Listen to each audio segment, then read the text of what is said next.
দুনিয়ার হায়াত কিন্তু বেশি দিন না, দুনিয়ার আয়ু কিন্তু বেশি দিন না, সময় এখনো আছে। আর লম্বা করতে চাই না আমার ভাইরা রে, সময় কিন্তু এখনো আছে। আল্লাহ পাকের কাছে তওবা করে ইমানদার বান্দা হওয়া। নবীজি আমার ডাক দেবে না তাইবু মিনাজ যামবি কামাল্লা জামবালাহু, তওবাকারী ব্যক্তি ওই ব্যক্তির নেই যেই ব্যক্তি জীবনে কখনো গুনার কাজ করে নাই। আওয়াজ দিয়ে বলি সুবহানাল্লাহ।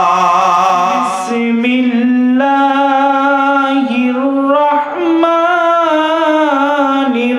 রহিম। মিনহা খলাকনাকুম ওয়া ফিহা নুঈদুকুম ওয়া মিনহা নুখরিজুকুম তারাতান উখরা। وقال رسول الله صلى الله عليه وسلم التائب من الذنب كمن لا ذنب له أو كما قال النبي عليه الصلاة والسلام। हक ताला हम लोगों के आसमान के लिए के नसारा को दिया हम कुस्ताने के लिए, कर दिया जंग युहुद में मुस्तफा डंडा शहीद।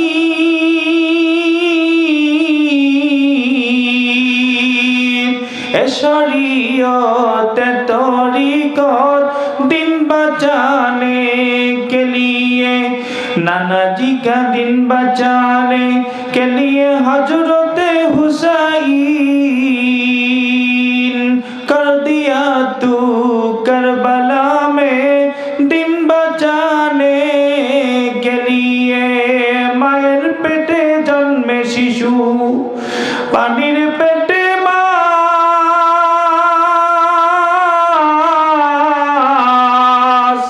ভূমির নিচে কত সম্পদ লক্ষ কোটি গাছ, মিল নাই রে চেহারাতে নাই রে গলার স্বরে।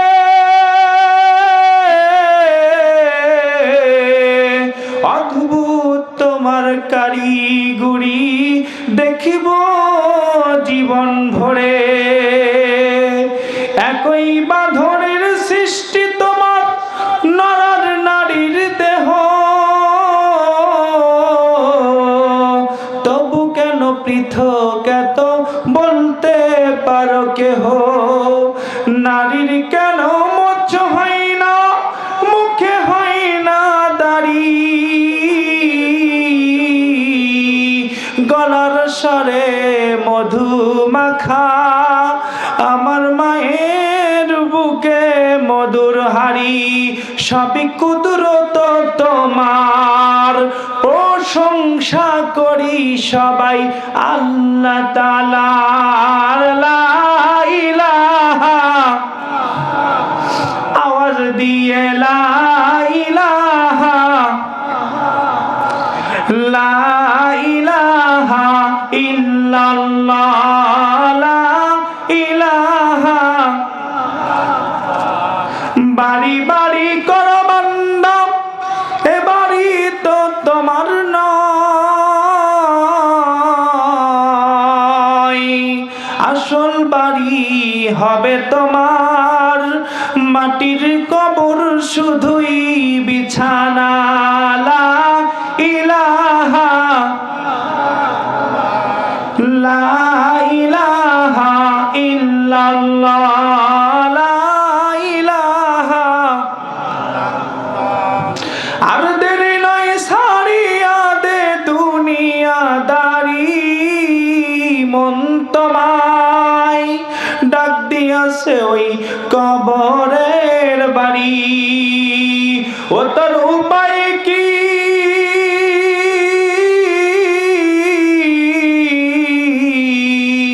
উপর দিকে চাইয়া দেখিবা বাঁশের চাঙ্গারি। ও মন একটু ভেবে দেখছো তুমি কেমনে দিবা পারি আর দেরি নয় সারিয়া দে দুনিয়াদারি। হ্যাঁ দুনিয়ার মুসলমান আমার ভাইরা, আপনাদের সামনে যে আয়াত কারিমা হাদিস তেলাওয়াত করেছি, আয়াত কারিমার অর্থটাকে জানিয়ে নেই। আল্লাহ সুবহানাহু ওয়া তাআলা বলছে মিনহা খলাকনাকুম। আপনারা আয়াতটা পারেন? আমরা যারা জানাজায় যাই, এখন তো এক শ্রেণীর মানুষ বাইর হয়েছে, জানাজা করে দৌড় দেয়, মাটি দেওয়ার কথা চিন্তা করে না। নবীজি আমার ডাক দিয়ে বলেন, যেই ব্যক্তি জানাজা করিয়া আমার ওই ব্যক্তি জানাজা কার্য সম্পাদন করিয়া ওই ব্যক্তি যখন ওই ব্যক্তিকে কবরস্থ পর্যন্ত গিয়া এই বলে বলে মাটি দেয়, নবীজি বলেছেন ওই ব্যক্তির আমলনামায় এক উহুদ পাহাড় সমান সওয়াব আল্লাহ পাক আমলনামায় দিয়া দেয়। আওয়াজ দিয়ে বলেন সুবহানাল্লাহ। যেই কথা বলতেছিলাম আমার ভাইরা রে, আল্লাহ পাক করতে চাই না দুনিয়ার মুসলমান। আল্লাহ সুবহানাহু ওয়া তাআলা কুরআনুল কারীমের ভিতর বলেন মিনহা খলাকনাকুম ওয়া ফিহা নুঈদুকুম ওয়া মিনহা নুখরিজুকুম তারাতান নুখরা। আওয়াজ দিয়ে বলি মারহাবা। আমার আল্লাহ ডাক দিয়ে বলেন মিনহা খলাকনাকুম, হে দুনিয়ার বান্দা আমি আল্লাহ পাক তোমাকে মাটি হতে বানিয়েছি। ওয়া ফিহা নুঈদুকুম, আমি আল্লাহ পাক তোমাকে মাটির গর্ভে আবার ঢুকিয়ে দিলাম।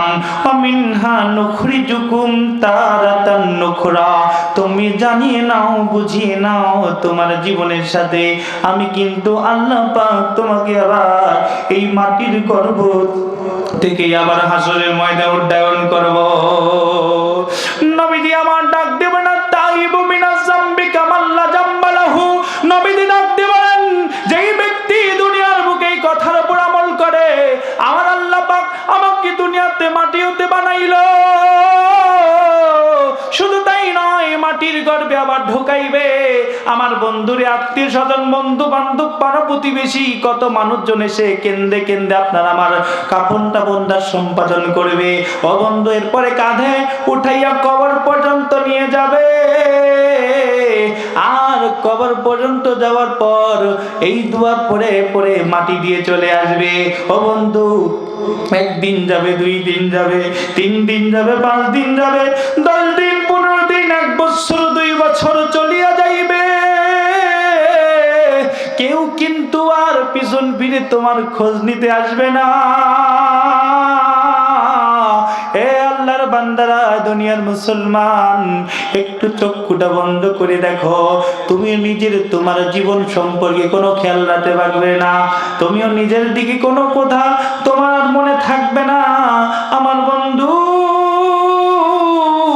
একটু খেয়াল করে ভাবো, যেই সন্তানের জন্য এত সম্পদ, এত বাড়ি, এত গাড়ি, এত কিছু তৈরি করে গেলে তোমার সন্তানটা এক ওয়াক্ত নামাজ পড়ে কিনা, একটু সকালবেলা কোরআনটা পাঠ করে কিনা, একটু সুবহানাল্লাহ, একটু আলহামদুলিল্লাহ, একটু আল্লাহু আকবার বলে কিনা, তুমি কি একটিবার খোঁজ করে নিয়েছ? বলেন আমরা খোঁজ নেই? আমার সন্তান নামাজ পড়লো কিনা, আমার সন্তান কোরআন পড়লো কিনা, আমার সন্তান আমার আল্লাহ পাকের জিকির করে কিনা। দুনিয়া যার জন্য এত বড় পাগল বালা, সেই সন্তান নামাজ পড়ে না, সেই সন্তান কোরআন পড়ে না, সেই সন্তান কিন্তু আল্লাহ পাকের নাম জপে না। এ দুনিয়ার মুসলমান আমার ভাইরা রে, কান্দিপাড়ার মুসলমান বাবাজিরা আমার, একটু খেয়াল করে শুনুন। এই কবরস্থান উন্নতি কল্পে জালসা, কবরস্থান উন্নতি কল্পে জালসা, এই বলে মনে করেন না কবরস্থানবাসীর জন্য আমরা 5 তলা বাড়ি করে দেব। এই উন্নতি কল্পে জালসা। ও বন্ধু আপনার আবার মরার পরে এই কবরস্থানে থাকতে হবে, শিয়াল শকুন যাতে আপনার আমার লাশটা যাতে ছিন্ন ভিন্ন করে খাইতে না পারে, চারদিকে পাচির করার জন্য জালসা। মূলত এইটা হলো উদ্দেশ্য। এ দুনিয়ার মুসলমান আমার ভাইরা রে, আমাদের উদ্দেশ্য হলো আমরা আমাদের বৃদ্ধ পিতামাতার কবরের কাছে এসে আমরা এখানে তাদের কথা স্মরণ করে তাদের জন্য দোয়া করব। আমরা এখান থেকে শিক্ষা নিয়ে যাব, আমরাও একদিন এই কবরের যাত্রী হব। আওয়াজ দিয়ে বলেন ঠিক কি না? এমন কোন ভাই আছেন যে ভাই কবরে যাবেন না? আছেন? এমন কোন ভাই আছেন কিনা কবরে যাবেন না? প্রত্যেকটা মানুষকে কিন্তু কবরে যাইতে হবে। হয়তো বলতে পারেন আমি যদি পানিতে পড়ে মারা যাই, লাশটা যদি গলিয়া যায়, তাহলে আমার কবরটা হবে কোথায়? আমার বন্ধু, আল্লাহ পাক যেমন অবস্থায় থাকবেন তেমন অবস্থাতেই আপনারা আমার হিসাব নিকাশ নেবেন। দুনিয়ার মুসলমান, যেই কথা বলতেছিলাম, দুনিয়ার হায়াত কিন্তু বেশি দিন না, দুনিয়ার আয়ু কিন্তু বেশি দিন না। সময় এখনো আছে, আর লম্বা করতে চাই না আমার ভাইরা রে। সময় কিন্তু এখনো আছে। আল্লাহ পাকের কাছে তওবা করে ইমানদার বান্দা হওয়া। নবীজি আমার ডাক দেবে না তাই ইবু মিনাজ জামবি কামাল্লা জামবালাহু। তওবাকারী ব্যক্তি ওই ব্যক্তির নেই যেই ব্যক্তি জীবনে কখনো গুনার কাজ করে নাই। আওয়াজ দিয়ে বলি সুবহানাল্লাহ। আর একটু আওয়াজ দিয়ে বলি সুবহানাল্লাহ। বাড়ি বাড়ি করো বান্দা, এ বাড়ি তো তোমার নয়, আসল বাড়ি হবে তোমার। মাটির কবর শুধুই বিছানা। লা ইলাহা লা ইলাহা ইল্লাল্লাহ, লা ইলাহা ইল্লাল্লাহু ইল্লাল্লাহ ইল্লাল্লাহু ইল্লাল্লাহ, লা ইলাহা লা ইলাহা লা ইলাহা ইল্লাল্লাহু মুহাম্মাদুর রাসূলুল্লাহ সাল্লাল্লাহু আলাইহি ওয়াসাল্লাম। সম্মানিত ভাইরা আমার, দুনিয়ার আয়ু কিন্তু বেশি নয়, অল্প সময়। দুনিয়ার হাট বাজারের মেলা, হাট বাজারের মেলা যখন শেষ হয়ে যাবে, আপনার আমার কিন্তু কবরস্থানের দিকে নিজের পথটা গুনতে হবে। আজকে যারা এখানে দাড়ি পাকা চুল পাকা বাবাজিরা আছেন, আপনারা বলেন আপনার সাথে অনেক বন্ধু দুনিয়ার বুক থেকে বিদায় নিয়ে চলে গেছে, ঠিক কিনা বলেন? অনেক বন্ধু চলে গেছে। অনেক যুবক ভাই আছে যাদের সাথে খেলাধুলা করেছে, তাদের মাঝ থেকে অনেক যুবক বন্ধু দুনিয়ার বুক থেকে হারিয়ে গেছে। সম্মানিত ভাইরা আমার, আমরা আজকে কবরস্থানের জালসায় বসে আছি। আমরা এই কবরস্থানের জালসায় বসে এই কথা নির্দ্বিধায় বলতে পারি, আমাদের একদিন যাইতে হবে। এই দুনিয়ার বুকে চিরস্থায়ীভাবে থাকতে আসি নাই, আমাদের সকলকে এই দুনিয়ার বুক থেকে বিদায় নিয়ে যেতে হবে। কারণ আল্লাহ সুবহানাহু ওয়া তাআলা বলেন, কুল্লু নাফসিন যায়িকাতুল মাউত, প্রত্যেক মানুষই মৃত্যু গ্রহণ করবে, মৃত্যুর স্বাদ গ্রহণ করবে। সুম্মা ইলাইনা তুরজাউন। দুনিয়াবে যেইখানে থাকো না কেন, যেই মেলার ভিতর তুমি থাকো না কেন, হাট বাজারের ভিতর থাকো না কেন, দুনিয়াবি লোভ লালসার ভিতর, গান বাজনার ভিতর থাকো না কেন, অতই সুখ সামনে থাকো না কেন, তোমাকে আমি আল্লাহর দিকেই প্রত্যাবর্তন করতে হবে। ঠিক কিনা বলেন? কার দিকে যেতে হবে? আল্লাহর দিকে যেতে হবে। আমার ভাইরা রে, বিশ্ব নবী জনাবে মুহাম্মদুর রাসূলুল্লাহ সাল্লাল্লাহু আলাইহি সাল্লাম একটা হাদিসের ভিতরে বলেছেন, দুনিয়াবি সাজ, দুনিয়াবি নিয়ামত আমরা ভোগ করতে করতে এমন একটা পর্যায়ে পৌঁছিয়া গেছি যেইখানে আমাদের মৃত্যুর কথা 24 ঘন্টা 48 ঘন্টা এই সময়ের ভিতরে একবারও মনে হয় না। মৃত্যুকে আমরা ভুলে গেছি। মৃত্যু কিন্তু আমাদের আলিঙ্গন করবে। এ দুনিয়ার মুসলমান, মৃত্যু এমন একটি বিষয়, বিশ্ব নবী মুহাম্মদুর রাসূলুল্লাহ সাল্লাল্লাহু আলাইহি ওয়াসাল্লাম হাদিস শরীফের ভিতর বলেন, আল্লাহ পাক যখন মউতকে সৃষ্টি করলেন, হাজার হাজার বছর যখন পর্দার আড়ালে এই মউতকে লুকিয়ে রাখলেন আমার বন্ধু, তারপর আল্লাহ সুবহানাহু ওয়া তাআলা ওই আসমানের ভিতরে এই মউতের চেহারাটাকে যখন উন্মোচন করিয়া দিল, আমার বন্ধুরে, তার দেহ, তার আকৃতি এত বড় ছিল, এত বিশাল ছিল আমার বন্ধু, সহস্র বছরের রাস্তার তুলনায় দূরত্ব ছিল মউতের দূরত্ব। আমার বন্ধু, ফেরেশতা মণ্ডলী, আমার ভাইরা রে, খেয়াল করে শুনুন, আল্লাহ পাকের ফেরেশতারা, আমরা ওই মউতের কাছে যাইতে চাই না। মউত কিন্তু এত বড় জাকান্দার, এত বড় গর্জন ফেরেশতারা পর্যন্ত মউতের কাছে যাইতে ভয় পায়। আমার বন্ধুরে খেয়াল করে শুনুন, আল্লাহ পাক যখন আদম আলাইহিস সালামকে সৃষ্টি করলেন, আদম আলাইহিস সালামকে সৃষ্টি করার পর আমার বন্ধু আল্লাহ পাক ফেরেশতাদের ডাকতে বললেন, হে আমার ফেরেশতারা, তোমরা এই মউতের চতুর্দিকে তোমরা ঘুরে ঘুরে দেখো। আমার বন্ধু আজব একটা বিষয়, আল্লাহ সুবহানাহু ওয়া তাআলা এই মউতকে সহস্র জিনজির শিকল দ্বারা বেঁধে রেখেছিল। আমার বন্ধুরে আল্লাহ পাক যখন মউতের পর্দাটা খুলিয়ে দিল, মউতের পর্দাটা খুলিয়ে দেওয়ার পরে মউতের চারদিকে যখন আল্লাহ পাকের ফেরেশতারা যখন ঘুরতে থাকে, আমার বন্ধু এমন অবস্থায় আজরাইল আলাইহিস সালাম, জিবরাইল আলাইহিস সালাম, মিকাইল আলাইহিস সালাম সমস্ত ফেরেশতা এই মউতের চারদিকে আলিঙ্গন করতে থাকে। আমার বন্ধুর এমন অবস্থা,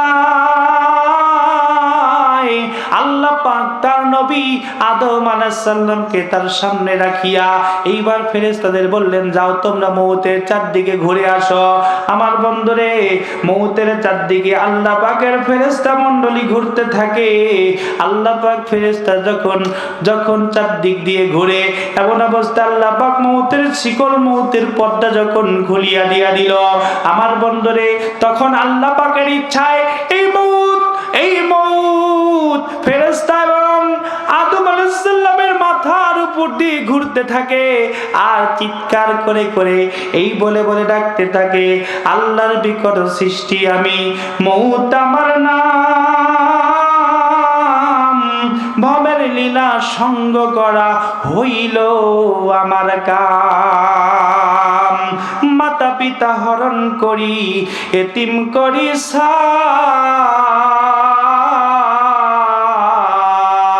আউলাদকে হরণ করে কাদাই বাবা মা। আওয়াজ দিয়ে বলেন ঠিক কিনা? আউলাদকে হরণ করে বাপ মাকে কাদাই। মা ডাকতে বলতেছে, ভাইকে নিয়ে বোনকে কাদাই, বোনকে নিয়ে ভাই, আমার ভীষণ সবল হতে রক্ষা কারো নাই। আমার বন্ধু স্বামী নিয়ে কাদাই বউকে, আমার বন্ধু আবার বউকে নিয়ে স্বামী, সময় হলে হাজির হব তোমার নিকট আমি।